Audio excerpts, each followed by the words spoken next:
84 લાખ યોનિઓમાંથી તત્વમાં તત્વે પરમાત્માનું સ્વરૂપ એ મનુષ્યનો અવતાર.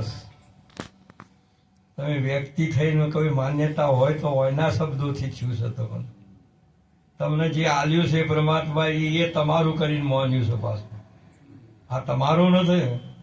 તમને એક તક આપી છે કે આવો એક મારો જ દેહીને આપું, મારું સ્વરૂપ આપું કે એ ભજન જેવું કરે છે. લાભ કરીને આવે છે કે નુકસાન કરીને 84માં જાય છે. આ જે જીવન બીજા જીવો જીવે છે એવું જીવે છે કે એનાથી કોઈ આ સાચી વસ્તુ મળી તો માટે કરીને આવો એક ઉત્તમ અવસર મળ્યો છે. આપણે એક વાર કે આપણા ભગવાનની જે બોલીએ બધા પ્રેમથી સાથ આપજો. આપણે બધા એકી હાથી આપણે બધા જ જો બોલીએ તો આપણે એક માળા થઈ જાય. થોડા નાની બચતમાં મોટો લાભ થાય માટે ભગવાનનું નામ લેવું. બોલીએ સદગુરુ મહારાજ કી જય. સનાતન ધર્મની જય. સદગુરુની રામ મહારાજની પધારેલા હરિગુરુ શાંતની કૃષ્ણ કનૈયા જય હો જય હો. બોલો તો છે પણ બોલાવનારો નથી કૃષ્ણ કનૈયા. બધે ભગવાન તો છે પણ બોલાવે તો કે બોલે તો છે ભગવાન બધે જ અણુ અણુમાં અર્જુન હું પણ બોલાવતા ના આવડે તો એ ના બોલે ને બોલાવતા આવડે તો બધે બોલે ને બોલે. એ વાત ચોક્કસ. આવો એક સુંદર યોગ છે ભાવ. આવો ફેર નહીં મળે. માટે આજનો યોગ આજે આ પવિત્ર અને પાવન દિવ્ય પ્રસંગે પધારેલા પ્રગટ પરમાત્મા સ્વરૂપે આજે પધારેલા સંતોષ જંગમનું તીર્થ ફરતો પ્રયાગ. આજ કેટલો આપણો સદભાગ્ય કે આપણા દ્વારે આપણો કુંભ ભરણો તો પ્રયાગરાજમાં અહીં જ આવવું પડ્યું ને આ જંગમનું તીર્થ હોય આવ્યું. જંગમ કે તો આકાશ ભૂમિ ઉપર ભૂચર ચાલે તેને વિઘ્ન અનંત બ્રહ્મપંથ ખેતરનો કહીએ ચાલી શકે કોઈ સંત. આકાશમાં ચાલવું વિહંગમ માર્ગે ચાલવું એ સંતની કે ચાલશે બાપ. ભૂમિ ઉપર તો બધો ચાલે છે એ તો ભૂચર કહેવાય. માટે કરીને આવો એક ઉત્તમ અવસર આજે પોતાના આ પવિત્ર આ મુરલીધર સોસાયટીની અંદર પરમાત્માએ મુરલી વગાડીને તારે આ જંગમનું તીર્થ અહીંયા ઉતર્યું છે. આજે બાપ કેટલો મહિમા છે. ભગવાને મધરાત્રે વ્રજમાં જઈને 55માં મોરલી વગાડી તો બધો ગોકુળો આશી દોડીને ત્યાં જતા રહ્યા. તેમ આ મુરલીધર સોસાયટીની અંદર આજે આ મુરલી વાજી.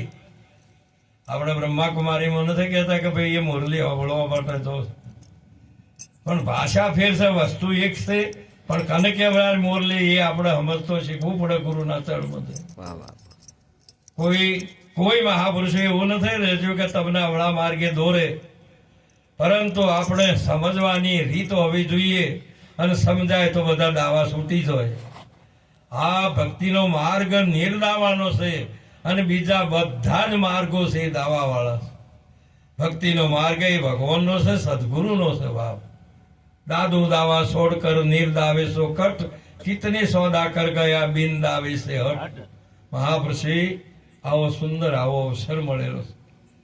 કેટલું બધું જેમ જે મોખણમાંથી જીત થાય તેમાં મનુષ્યમાંથી પરમાત્મા થાય, બીજું કોઈ ના થાય. અને જો આવડે ને તો પછી ફેર હતો અહીં 84માં નરકમાં જાય, બીજું કોઈ આવડે નહીં. જય પણ ફેર હાથ નહીં આવે મૂર્ખ મોટું માર, ભવસાગરની ભૂલોવણીમાં વીતી ગયા યુગ. આવો સુંદર આજનો યોગ અમારે સંત શ્રી ફૂલચંદરામજી અને મહાન પવિત્ર સંત માતા જોશનાબાને ખૂબ ખૂબ ધન્યવાદ કે પોતાના દ્વારે આવો મંગલમય પ્રસંગ અને જે દેવોને દુર્લભ એવા સંતોનું આજ આગમન કર્યું. માટે કરીને કેટલો બધો એમનો વિવેક અને કેટલો પ્રેમ ને કેટલો ભાવ કે આજ પોતાના દ્વારે સંત પધાર્યા. તુલસી સોદીન બડા સંત મિલે જો આઈ, નૈણ ભરી ભરી ભેટીએ દુઃખ સમૂળા. સંત જાકો કીજીએ દુભેદુ ભાવે નાઈ, ફળ ફૂલ તોડે નહીં ને રહેવે બગીચા. આ પરમાત્માનો બગીચો છે. આપણે આ એક આપણા રાજા મહારાજાઓ નગરપાલિકાઓની અંદર એ બગીચા બનાવ્યા હોય તો એ બોર્ડ મારેલું હોય, કોઈ પત્તું તોડવું નહીં, ફળ ન તોડવું, ફૂલ ન તોડવું. વાહ, તે માએ પરમાત્માનો બગીચો છે. બધા જ કેમેરા ગોઠવેલા છે. તમે ચોય આવા મોકળી કરીને તો કેમેરામાં આવી જશો. એનો દંડ આવશે ને. જેની ઓગળી ઓમ કરીને ઓગળી કાપી છે ને હાથ હુમલો કર્યો, અડાડ્યો છે, એનો હાથ કાપ્યો. એ શાસ્ત્ર પ્રમાણ આપે છે. ગર્ભ ગીતા વાંચી જુઓ તમે. માટે કરીને આવો એક સાચું કર્મનો સંગાથી રોડા મારે હોય નથી. માટે સીધા હરખા રહેવાનું. આ મનુષ્ય જન્મે સીધા જવું હોય તો પરમાત્માનું નામ લ્યો. બીજો કોઈ સીધો માર્ગ. અને સંગ કરો તો સંતોનો કરજો. એ સાચો સંઘ છે, બીજા બધા કુસંગ છે. આવો એક ઉત્તમ મહિમા છે. આજનો યોગ અમારે બંને સંત માતા અને સંતશ્રીએ પોતાના દ્વારી, પોતાના માતુશ્રીનો છે મહિમા, હોય એમની સગુણે તો સેવા કરી. આજનો પ્રસંગ લગતો આપણે બોલીએ થોડું. આજનો પ્રસંગ માતૃદેવો ભવ, પિતૃદેવો ભવ, અતિથિ દેવો ભવ અને આચાર્ય દેવો ભવ. તમારા પુણ્યના પ્રતાપે ખૂબ પુણ્ય ભેગું થયું. કોટી જન્મના પુણ્યથી આ મનુષ્ય જન્મ મળ્યો. ભગવાન શંકરાચાર્યજી મહારાજ વિવેક ચૂડામણીમાં કહે છે કે આ મનુષ્ય જન્મે કેટલા જન્મોનું પુણ્ય ઉદય થાય ત્યારે તેને મળે છે. વિવેક ચૂડામણીમાં ભગવાન આદિ ગુરુ શંકરાચાર્યજીના સ્વમુખના વચન છે. અને આટલો બધો જયારે એને દિવ્યતાવાળું જીવન, મનુષ્ય અવતાર એને, અને એમાં ઘણું પુણ્ય હોય તો ભારતની ભૂમિમાં મળે છે. ભારત ભૂમિ એ દેવભૂમિ છે, ઋષિમુનિઓની, સાધુ સંતોની જતી સતીની છે. ભારત ભૂમિ એ યોગ ભૂમિ છે, અને વિશ્વના દેશોની ભૂમિ છે એ ભોગ ભૂમિ છે. એ ભોગ બધો મળે પણ આ પરમાત્માને મળવાનો યોગ મળતો નથી. હા, એ કેવલ ને કેવલ જો યોગ ભૂમિ હોય. અમે હમણાં સુંદર બોલ્યા, અમે યોગી અલખ અનાદિ પાર બ્રહ્મ से है पारा, नाम रूप गुण नहीं हमारे कभू धरू न. આવી એક મહિમા પરમાત્માનો સ્વરૂપની વર્ણન કર્યું ભગવાને ગીતામાં. બીજા ત્રીજા અધ્યાયની અંદર કીધું કે અર્જુન, હું કાયમનો હું જન્મ્યો જ નથી, સદાયના માટે અજન્મા છું. આવું એક ચોક્કસ કરેલું છે. પણ આપણે, તમે તો અજન્મા છો, પણ તોય મેણને તરવારને મેણ વાળી એટલે ભેગું કરી નાખ્યું બધું કે હું જન્મ્યો હતો.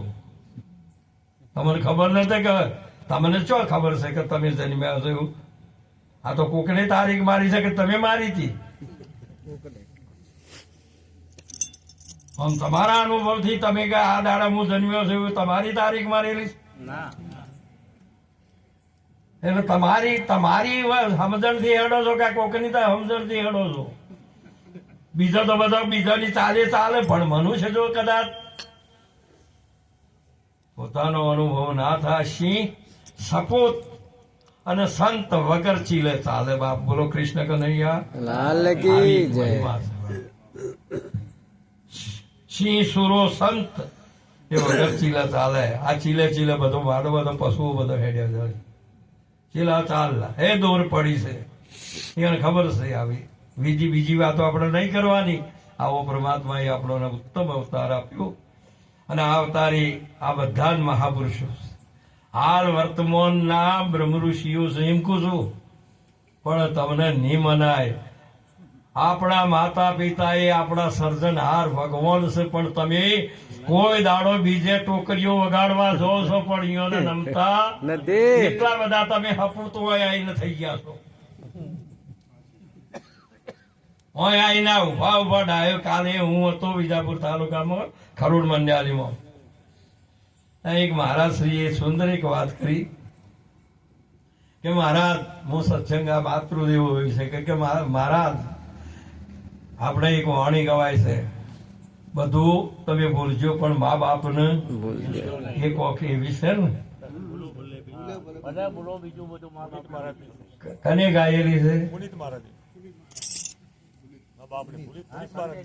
હાલ ગાય છે ને એક બીજા બ્રાહ્મણ નું નામ આ અશ્વિન જોશી ગાય છે ને આ મા બાપ ને પણ એનો મા બાપ હાલ કરે એના ઘરમાં સિમ્પલ વાહ વાહ અહીં હોય તમે ગોળ તો તમારા મા બાપ ને તમે નમતા રહેશો તમારે હિંમત છે કે સાચી વાત છે. કોણી ગાવા માટે છે કે વર્તવા માટે છે કોણી પીવા માટે છે કે આપણે એને ઢોળી નાખવા માટે છે જ્યાં સુધી વર્તમાનમાં નહીં આવે કશું સુખ નહીં થાય કદી વળદો રમો માથે મૂચી નાખો દાડો ફરો તો કેટલી મીઠાશ આવે